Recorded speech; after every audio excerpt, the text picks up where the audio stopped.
Good morning, students. I hope you all are well. So, student, today we are going to start a new chapter, that is cyber threats and security. So, first of all, I am telling you what is cyber threats, बच्चों.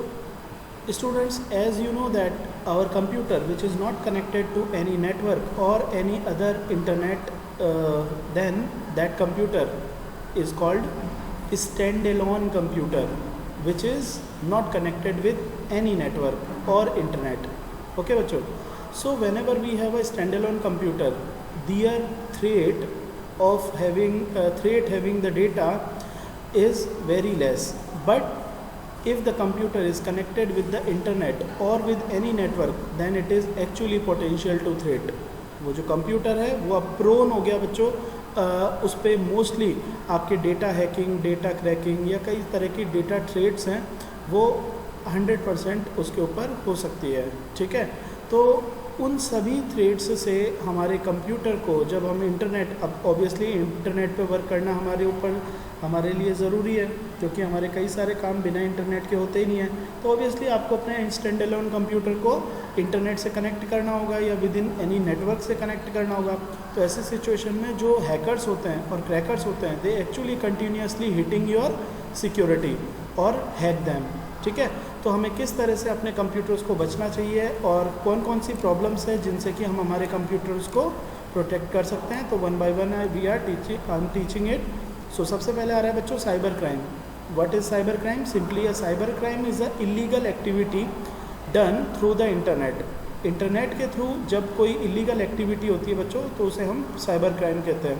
जैसे identity theft, when someone can steal your email ID or any password and use them in just sending the fake SMS or fake emails and just registering yourself as an unregistered or as an unauthorized access.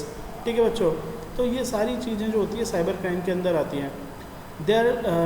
Then there is a credit and account theft, internet fraud like ordering goods in your name, extracting mobile phone contact, forgery. ठीक है, ये सारे के सारे बच्चों cyber crimes के अंदर आते हैं.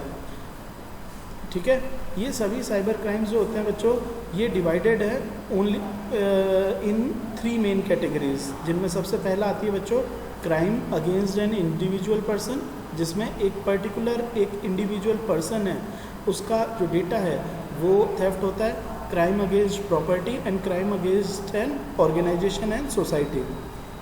तो सबसे पहले हम वन बाय वन पढ़ रहे हैं, जिसमें आ रहा है आपका cyber crime against an individual person.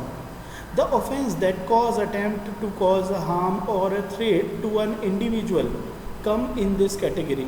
जब भी कोई एक पर्सन या एक कोई इंडिविजुअल इंटरनेट या somewhere else within the network threat होता है किसी भी एक पर्टिकुलर क्रिमिनल फ्रॉडेंट से, तो ये साइबर अगेंस्ट इन इंडिविजुअल पर्सन की कैटेगरी में आता है, जिसमें से जिनकी कई सारे फॉर्म्स हैं, जिनमें सबसे पहला आ रहा है ईमेल स्पूफिंग.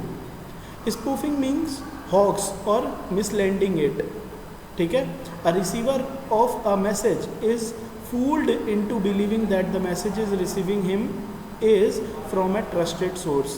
क्या किया जाता है बच्चों, जो मैसेज है वो आपके पास कुछ इस तरह से भेजा जाता है जो आपको ऐसा रिसीवर को इस तरह से फील होता है कि ये जो मैसेज है ये एक ऑथोराइज्ड पर्सन से आया हुआ मैसेज है, और वो उसे ऑथोराइज समझ के उस पर्टिकुलर मैसेज को रिएक्ट कर देता है. इन सच सिचुएशन क्या होता है, सपोज करो वो पर्टिकुलर मैसेज के अंदर आपकी कोई इन्फॉर्मेशन, पर्सनल इन्फॉर्मेशन या किसी भी पर्सनल जो अकाउंट्स वगैरह है उसके बारे में जानकारी मांगी गई है, तो आप क्या करते हो, उसको ऑथेंटिक मेल समझ के और आप लोग उस पर जानकारी डाल देते हो. तो आपकी जो जानकारी है वो सारी की सारी इन्फॉर्मेशन आपके द्वारा डाली गई अनऑथोराइज्ड पर्सन के पास चली जाती है. This is called that individual attack. ठीक है, next is cyber stalking. In it an attacker harass a victim through the email, social media, chat rooms, blogs, instant messaging etcetera.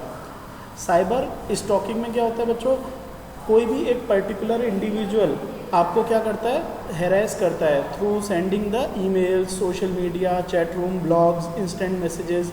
A stalker can be online stranger भी हो सकता है, और हो सकता है आपका कोई पर्सनल नोन हो जो आपको परेशान करने की कोशिश कर रहा हो. ठीक है, actually In cyber stalking, the person can harass and humiliate the victim by posting false information about him.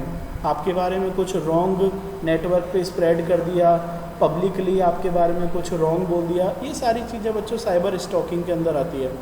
Now monitor कर सकता है और व्यू कर सकता है विक्टिम्स ऑनलाइन एक्टिविटी. जैसे आप कोई ऑनलाइन एक्शन कर रहे हो, एक्टिविटी कर रहे हो, कोई पर्सनल सर्फिंग कर रहे हो, तो वो सारी जानकारियाँ साइबर स्टॉकिंग के अंदर आपसे बिना पूछे अनऑथोराइजली एक्सेस कर सकता है कोई भी साइबर स्टॉकर. डैमेज कर सकता है आपके कंप्यूटर को by sending the viruses and all. ठीक है.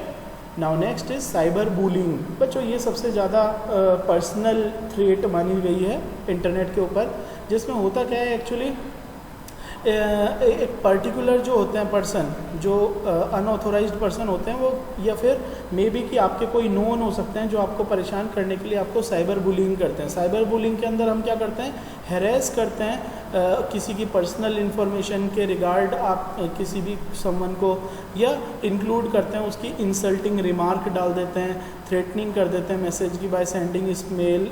कोई भी किसी भी पर्टिकुलर पर्सन के रिगार्डिंग हमने कोई निगेटिव रूमर फैला दिया.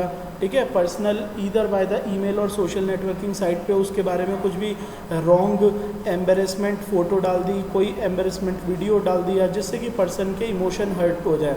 ठीक है. इसी तरह से कोई derogatory remark against the gender, racism, that religion, nationality, इनमें से किसी भी तरह से आप किसी को भी अगर बुली करते हो, मतलब उसको चिढ़ाते हो, तो ये आपका साइबर बुलिंग के अंडर आता है बच्चों. तो ये जितने भी हमने पढ़े, साइबर स्टॉकिंग, साइबर बुलिंग, ठीक है, और साइबर दैट बुलिंग, ठीक है, और साइबर ईमेल स्पूफिंग, ये सभी बच्चों हमारे criminal against the individual person के अंदर आने वाली कंप्यूटर थ्रेट्स हैं. ओके. नाउ कल हम पढ़ेंगे बच्चों cyber crime against the property. Thank you.